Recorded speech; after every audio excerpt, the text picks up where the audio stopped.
दोस्तों आज की जो मेरी वीडियो रहने वाली है वो है जेड प्लांट के ऊपर। आप लोगों ने थंबनेल देख ही लिया होगा कि जेड प्लांट की वीडियो है। वीडियो को आपने स्किप नहीं करना है, छोटी सी वीडियो है और फुल देखना है वीडियो को। और इसमें मैं आपको अंतर बताने वाली हूँ कि दोनों मौसम में अगर आपने जेड प्लांट को रखा हुआ है, अगर आपने इंडोर अपने जेड प्लांट को रखा है उसकी ग्रोथ किस तरह से है, अगर आपने उसको बिल्कुल आउटडोर बिल्कुल डायरेक्ट सनलाइट पे रखा है तो उसकी ग्रोथ कैसी है, वो सब कुछ मैं आज आपको दिखाने वाली हूँ। हेलो दोस्तों, मैं हूँ उमा, उमास गार्डन में आप सभी का स्वागत है। उम्मीद है कि आप सभी स्वस्थ होंगे, मस्त होंगे। तो दोस्तों अगर आप मेरे चैनल पर फर्स्ट टाइम विजिट कर रहे हैं तो प्लीज़ चैनल को लाइक कीजिए और शेयर कीजिए और सब्सक्राइब कीजिए। वीडियो अच्छी लगी आपको तो माफ़ी चाहूँगी, शोर के लिए गाड़ी चली गई थी। और आप देख सकते हैं मेरे जेड प्लांट की ग्रोथ। तो अभी मैंने कुछ दिन पहले इसके ऊपर एक ट्रीटमेंट किया था। मैंने आप सभी को बताया था, जो एक वीडियो भी अपलोड करी थी कि मैंने इसको कौन सा फर्टिलाइज़र दिया है। और इन दोनों में मतलब काफ़ी सारे प्लांट्स को दिया था और उनकी लीव्स को देख सकते हो आप कि उससे कलर कैसा आया हुआ है। और देखो आप, जैसे कि इसको मैंने वो लिक्विड फर्टिलाइज़र दिया था और इसकी ग्रोथ और पत्तों का जो कलर है एकदम देखो डार्क, बिल्कुल जैसे लग रहा है जैसे हम खाद देते हैं ना, बिल्कुल वैसे ही उसका।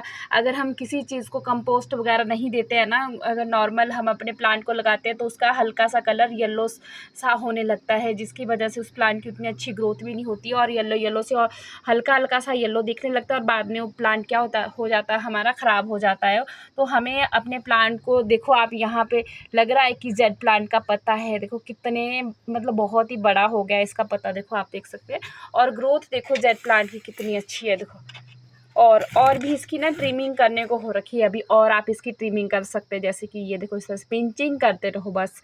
इसका तो एक ही सल्यूशन है कि आप जेड प्लांट की पिंचिंग करते रहो और इसको आप जितना सनलाइट पे रखोगे ना उतना ही ज़्यादा और अच्छी ग्रोथ करेगा ये प्लांट। इस टाइम दोस्तों जो जेड प्लांट है हमारा वो बहुत अच्छी ग्रोथ पे चला हुआ है। ऐसा नहीं है कि विंटर सीजन स्टार्ट हो रहा है तो कि हमारा जेड प्लांट ग्रोथ नहीं करेगा, देखो। और जो मेन मोटिव है ना आज का, जो मैं आपको दिखाने वाली हूँ, वो है हमारा यानी कि जो डायरेक्ट सनलाइट का और आपका सेमी प्लेस, यानी कि आपने इंडोर जेड प्लांट रखा हुआ है उसकी ग्रोथ कैसी है। और चलो मैं आपको दिखाई देती हूँ कि उसकी ग्रोथ कैसी है। और ये तो आप सबको पता है कि मेरे डायरेक्ट सनलाइट पे ही है। और जैसे कि आप ये मेरी टोपियारी देख रहे हैं ना, जैसे कि इसकी ग्रोथ है ना इतनी अच्छी। मैंने सेम टाइम पे दोनों ही प्लांट किए हुए थे। एक को मैंने बिल्कुल इंडोर रख दिया था, बिल्कुल सेमी प्लेस में छोड़ दिया था, और एक को मैंने यहाँ पे छोड़ दिया था बिल्कुल डायरेक्ट सनलाइट पे। और उससे पहले तो मैंने मतलब उसके बाद काफ़ी बाद मैंने ये टोपियारी बनाई थी और आज आप देख सकते हैं, वाह बहुत ही ज़्यादा खूबसूरत बनी हुई है, मुझे बहुत अच्छी लगती है ये। और इसके देखो अभी बन रहे, अभी पत्ते आ रहे हैं, लेकिन मैं इसकी बार बार पिंचिंग करती रहती हूँ। और ये देखो हर जगह पिंचिंग की हुई है, आपको दिख रही है, हर जगह पिंचिंग है इसकी हो रखी है, ये देखो हर जगह। तो जितनी ज़्यादा पिंचिंग करेंगे उतनी ब्रांचेज आएगी। ऐसा नहीं है कि आपने इसमें खूब सारा पानी देना है, इतना ज़्यादा देने की ज़रूरत नहीं होती है। और चलो अब हमारा जो मेन मोटिव है वही, उसी की ओर ले चलती हूँ मैं आपको। चलो अब बताओ मुझे आप लोग कि किस में ज़्यादा अंतर है। अब आप लोग शायद खुद ही मुझे बता देंगे कि कौन सा प्लांट मेरा इंडोर रखा हुआ था और कौन सा मेरा आउटडोर है। अब बताओ कमेंट में मुझे ज़रूर बताना आप लोग कि मेरा आउटडोर का प्लांट कौन सा है, डायरेक्ट सनलाइट का, और इनडायरेक्ट सनलाइट का प्लांट कौन सा है। और इसमें आपको साफ साफ दिख रहा होगा, बल्कि इतना ज़्यादा वाटर भी नहीं देती हूँ, कंपोस्ट भी अच्छी खासी है।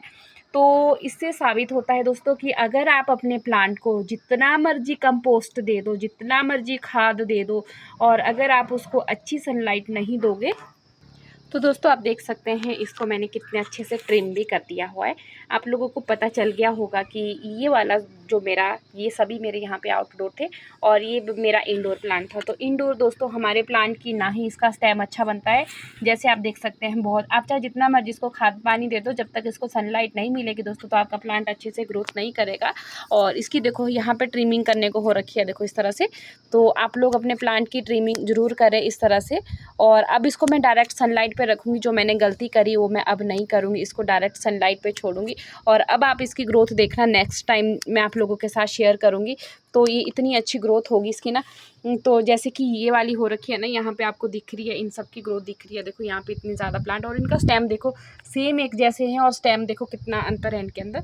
और ये देखो ये वाला भी अच्छा खासा हो गया, आप देखो तो। और इसका देखो तो आप, मतलब ग्रोथ ही नहीं हो पा रही थी, और बिल्कुल मैंने ऐसे छोड़ दिया था इसको, मैं देखना चाह रही थी कि तो दोस्तों जो प्लांट लवर होते हैं उनको मतलब एक्सपीरियंस करना बहुत ज़्यादा अच्छा लगता है प्लांट के ऊपर, कि उनके प्लांट की ग्रोथ किस तरह से, कौन से उसमें ज़्यादा अच्छी होगी। तो मैं भी वैसे ही करने की कोशिश कर रही थी कि मेरा जो प्लांट है कौन से मौसम में ज़्यादा अच्छा होगा। जैसे कि विंटर में भी हमारे प्लांट को बिल्कुल डायरेक्ट सनलाइट ही चाहिए। और अगर आप इंडोर रख रहे हैं, लेकिन इंडोर आपको थोड़ा सा टाइम के लिए, 1 हफ्ते के लिए रखना होता है ज़्यादा से ज़्यादा प्लांट को, उसके बाद आपको फिर आउटडोर ही रखने पड़ते हैं अपने प्लांट। ये देखो इस तरह से अब कुछ इस तरह से बन गया है मेरा ये जो बोनसाई जो टोपियारी जो मैंने बनाई है ना। और यहाँ से भी मैंने ट्रिम कर दिया हुआ है, तो आप लोग भी ऐसे करें। तो ये चीज़ें ना सीखने वाली होती हैं दोस्तों, क्योंकि इसमें ना हमें सीख मिलती है कि अगर हम लोग अपने प्लांट को इंडोर रख रहे हैं तो उसको हमें किस तरह से रखना है, आउटडोर रख रहे हैं तो किस तरह से रखना है। तो ये चीज़ें हमें सिखाती है कि हमें अपने प्लांट के साथ कितना ज़्यादा मतलब कितना कुछ हम कर सकते हैं, मतलब जैसे। तो बस यही मुझे आप लोगों को दिखाना था आज कि अगर आपने इंडोर प्लांट रखा है तो कैसी ग्रोथ होती है, अगर आउटडोर रखा है तो किस तरह से ग्रोथ होती है। भले ही आप अपने प्लांट को जितना मर्जी कंपोस्ट दे लो, मतलब अगर आप उसको अच्छी सनलाइट नहीं दोगे तो आपका प्लांट अच्छे से नहीं ग्रोथ कर पाएगा, और ना ही आपको उसमें बहुत सारी ब्रांचेस देखने को मिलेगी। जैसे आप देख रहे हैं मेरे प्लांट को बहुत अच्छी ग्रोथ हो रही है, इसकी बहुत ही ज़्यादा अच्छे से चला हुआ ये प्लांट। और जैसे कि इसकी देखो आप कितनी सारी ब्रांचेज यानी ऊपर तक चल पड़ी है। आप चाहे इसके अब ढेरों और चाहे टोपियारी बना लो, कुछ भी बना लो, मतलब हर ब्रांच इतनी अच्छे से चली हुई है इनकी। और इस तरह से बस उम्मीद करती हूँ कि आपको मेरी वीडियो अच्छी लगी होगी। अच्छी लगी होगी तो चैनल को लाइक शेयर सब्सक्राइब जरूर कीजिए, कमेंट कीजिए। मिलती हूँ किसी और वीडियो के साथ, तब तक के लिए bye bye, thanks for watching, happy gardening friends, take care.